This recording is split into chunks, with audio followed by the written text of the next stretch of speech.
salamlayıram, əziz fizika sevənlər, əziz abituriyentlər. Bildiyiniz kimi, artıq dərslərimiz başlayıb, artıq blok imtahanlarımıza hazırlığımız başlayıb. Həm əyani, həm onlayn qruplarımıza start vermişik. Qrupumuza qoşulmaq istəyən hər bir şagirdimiz profilimizin aşağısında nömrə qeyd edəcəyik. O nömrə ilə əlaqə saxlaya bilərsiniz. Siz də bizdən fizikanın düsturlarının, qaydalarını, test topluluğunda asan izahları bizimlə bir yerdə öyrənə bilərsiniz. Blok imtahanına hazırlaşmaq istəyənlər daha asan yolla hazırlaşıb, daha asan üsullarla öyrənib də yüksək nəticə əldə etmək istəyən hər bir kəs bizim qruplarımıza qoşula bilər.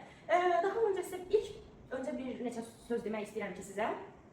Hər zaman birinci hər şeyi öyrənmək üçün bizə nə lazımdır? Bizə asan şeylər lazımdır. Çünki insanın ümumiyyətlə çətinlik sevməmək kimi bir xüsusiyyəti var ki, çətinlikdən keçməmək kimi bir xüsusiyyəti var ki, hər şeyi asan üsulla öyrənməyə çalışırıq, asan yollarla öyrənməyə çalışırıq. Amma indiki dövrümüzdə fizikanı daha çox çətinləşdirib, çətin fən imiş kimi, öyrənilməsi çətinmiş kimi göstərilən fənlərdən biridir. Amma əslində elə deyil, hər şey dediyim kimi düzgün izahdan başlayır, hər şey düzgün qaydalardan başlayır, düzgün tekstlərin izahından başlayır. Şagirdlərin əksəriyyətinin şikayətçi olduğu fənlər mövzulardan biridir ki, fizika öyrənə bilmirəm, düsturları çətindir, düsturdan düstur çıxartmaq çətindir, bir çox düsturu var, qarışıqdır falan bəhməndə. Amma əslində elə deyil, əslində fizika çox rahat bir fəndir. Sadəcə olaraq yenə deyirəm, hər şey izahdan başlayır, düzgün izahdan başlayır. Hər birinizə uğurlar arzulayıram. Artıq imtahana hazırlaşmaq üçün avqust ayından başlayırıq. Sonra sentyabr ayında yeni qruplar, belə, yəni çox xoş bir həyəcandır. Bizim o hazırlığa hazırlaşdırdığımız dönəm var ki, hazırlaşdığımız dönəm var idi ki, o çox gözəl bir dönəm idi. Həqiqətən hər şeyin qədrini bilin, əziz şagirdlər. Hazırlığa gedən zaman o qədər əyləncəli bir ortam, həm öyrənirsən, həm müəllimlərlə vaxt keçirdirsən, həm öz tələbə yoldaşlarınla müzakirələr falan, test topları, test izahları, dərs qaydaları falan və çox gözəl bir ortamdır. Amma əslində çox vaxt onu şagirdlər qutarsaydı, mən canım qurtarardı. Əslində məsələ geçməyədim, canım qurtarardı kimi sözlərlə yola veririk, amma elə deyil. Hər zaman hər şeyin qədrini bilmək lazımdır. Gün gəlir o dövrləri həqiqətən iplən çəkirsən ki, kaş o dövrlər olardı. O dövrlərdə insan, necə deyim, çox hər şeyə olğun yanaşa bilmir, hər şeyə olduğu kimi yanaşa bilmir, olduğu kimi qəbul edə bilmir. Hər zaman deyir ki, üniversitədə geçsəydim canımız qurtarardı, bu imtahanları versəydik canımız qurtarardı. Amma əslində elə deyil, imtahanı verəcəksiniz, qutaracaqsınız, üniversitədə girəcəksiniz. Hər bir prosesin özünün bir həyəcanı var, hər bir prosesin özünün, necə deyim, insanı olgunlaşdırmağı var. Belə, birinci hər zaman sizə hamıya, ümumiyyətlə ətrafındakı bütün şagirdlərimə, ətrafında bütün hər bir hazırlaşmaq istəyən, üniversitet arzulayan, ali təhsil arzulayan hər kəsə dediyim bir kəlmə söz var ki, həm valideynlərə deyirəm, həm də ki, hazırlaşan şagirdlərə deyirəm ki, birinci məqsədiniz olsun ki, siz öz istəyinizi seçəsiniz. İnsanların bir çoxunun istəmədiyi yönlərdə yaşadığı məlumdur ki, istəmədiyi ixtisas, istəmədiyi yer, istəmədiyi bir şeylər üzərində valideyn şagirdin üzərində qurduğu həyatı uşaq yaşayanda hər şey çətinləşir onun üçün. Ona görə də əsas hər şey valideynlərdən başlayır. Birinci uşaqlarınızın nə istədiyini bilin, hansı ixtisası istədiyini bilin, hansı bir peşəni istədiyini bilin, daha sonra bu yola baş qoyun.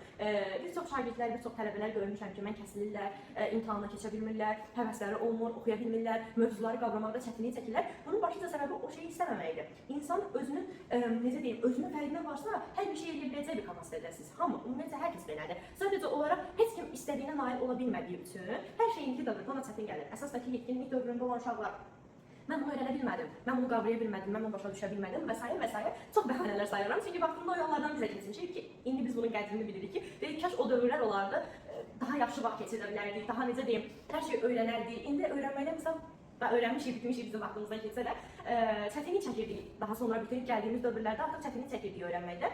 Ki, deyirdik, kaş o vaxtında öyrənərdik, vaxtında hər şeyin ləzzəti təbii ki də başqa olur. Ona görə hər şey qısacası istədiyiniz bir şeyin arxasıca gedin. Əgər o şeyi istəyirsinizsə, siz ona nail olacaqsınız. Ona sizi kimsə deməyinə ehtiyac yoxdur ki, sən dərsini oxu, sən gedib falan şeyi işlə, sən falan şeylə. Sən onu istəyirsənsə, zaten gedib eləyəcəksən, sən saat 15-də də durub oxuyacaqsan. Yəni hər şey istəməkdən başlayır ki, misal valideyn deyir, mən istəyirəm uşağım həkim olsun, uşaq da deyir, mən istəyirəm müəllim olum. Təbii ki, valideynin rolu daha böyük olur. Mən istəyirsən, valideyn 100-20 şagirddir. Çünki yetkinlik dövründə insanın öz qərarları verməyə biraz qısıtlıdır. Ona görə deyirəm ki, hər zaman bir şey istəyirsinizsə, bir ixtisası, bir peşəni istəyirsinizsə, öz istəyinizin üzərində o getməyə çalışın və valideyninizdən də bu tərəfdə dəstək istəyin. Beləliklə, yəni daha rahat hazırlaşa bilərsiniz, daha rahat öyrənə bilərsiniz, hər şeyi daha rahat qavraya bilərsiniz, dərslərin izahları sizin üçün asanlaşar, dərsi öyrənmək sizin üçün asanlaşar, belə deyim ki, boyun qaçırtmazsınız heç bir şeydən, hər şeyi öyrənməyə can atarsınız, deyərsiniz ki, testin izahı necədir, mən onu başa düşmədim, bir daha izah elə və s. Beləliklə, yəni çox uzatmağa gərək yoxdur. İlk öncə deyirəm ki, hər şey birinci sizin nə istədiyinizdən başlayır. Nə istədiyinizi bildiyiniz müddətcə hər zaman sizə yollar açıq olacaq. Keçək dərsimizə. Mən sizə dediyim kimi, hər şeyi dərinliyinə qədər izah eləməkdənsə, hər şeyin sizə əsaslarını izah eləməyə çalışacağam. Ki, zaten bu sizə yetərli olacaq imtahandan keçmək üçün. Və hədəfinizdə 300 baldan deyək ki, siz 150 keçsə mənə yetərlidir kimi tutmayın. 300 baldan maksimum 270 mən yığmalıyam ki, tutun. Yəni nəzərinizdə hər zaman çoxu tutun ki, Allah da yolunuzu hər zaman açıq eləsin. Hədəfiniz nə qədər böyük olsa da, böyük olmalıdır ki, hədəfiniz hətta. Böyük olmalıdır ki, siz çalışmağınız da ona görə olsun. İnsan deyir ki, mən zaten 5 dənə yazsam 150 bal eləyəcəyim, misal deyirəm.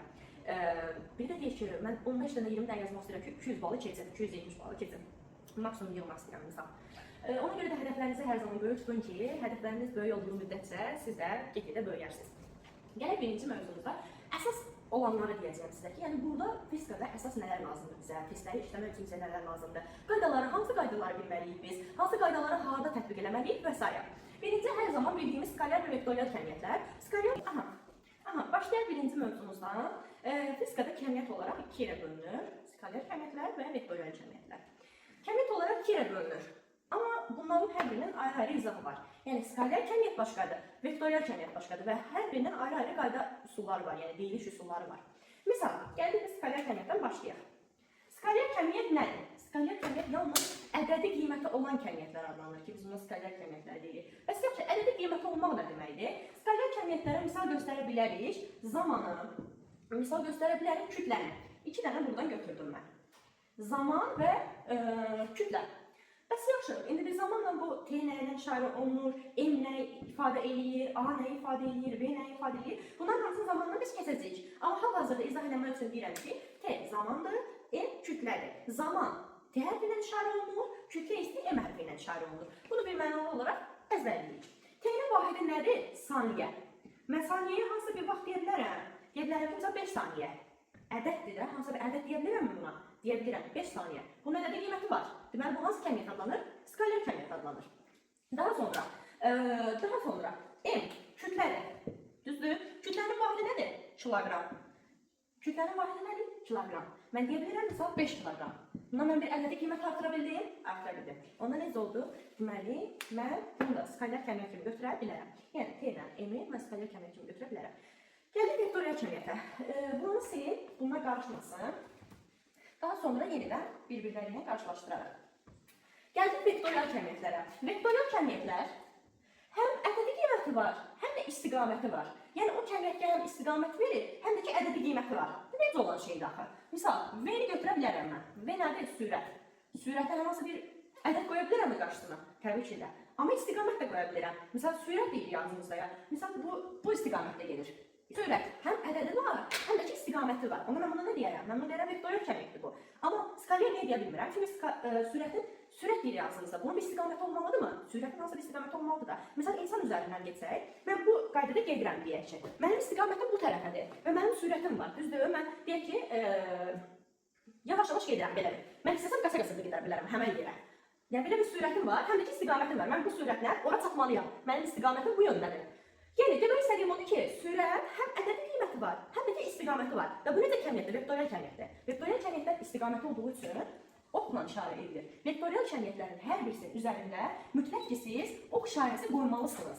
Mütləq ki. Yəni, hansı bir kəmiyyət ki, vektorial kəmiyyətdir, üzərində bax bu şəkildə ox işarəsi olmalıdır.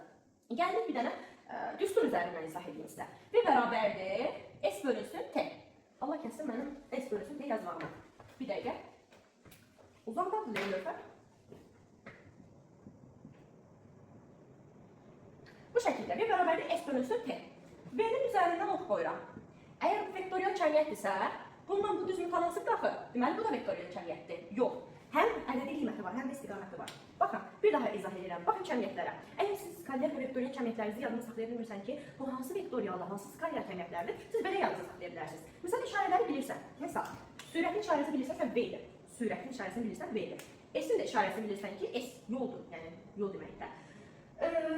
Mən gedirəm, bayaq sürəti izah elədim sizə ki, mən gedirəm, mən o nöqtəyə çatmalıyam, deyək ki. O nöqtəyə çatmalıyam, müəyyən bir sürət, mən eləməliyəm axı, müəyyən bir sürət çərçivəsində getməliyəm və müəyyən bir istiqamət çərçivəsində ki, mən hədəfimdə var, mən ora çatmalıyam.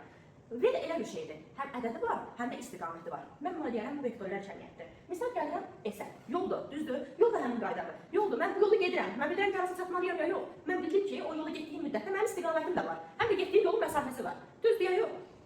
Gəldik vektorial kəmiyyətə. Vektorial kəmiyyətlər hər birinin üzərində ox işarəsi var. Yəni, V bərabərdir S bölünsün T. V bərabərdir S bölünsün T. Demək olar ki, bu da vektorial cəmiyyətdir. Və düz asıllıq tərs asıllıqdan da asılıdır ki, məsələn, V ilə S necə asılıdır? Düz asılıdır. V ilə T necə asılıdır? Tərs asılıdır. Deməli, V vektorial cəmiyyətsə, S də vektorial cəmiyyətdir. Bu şəkildə izah edirəm sizə. Yəni, vektorial və skalar cəmiyyətlərin ən asan üsulları bunlardır ki, yadınızda saxlaya bilərsiniz.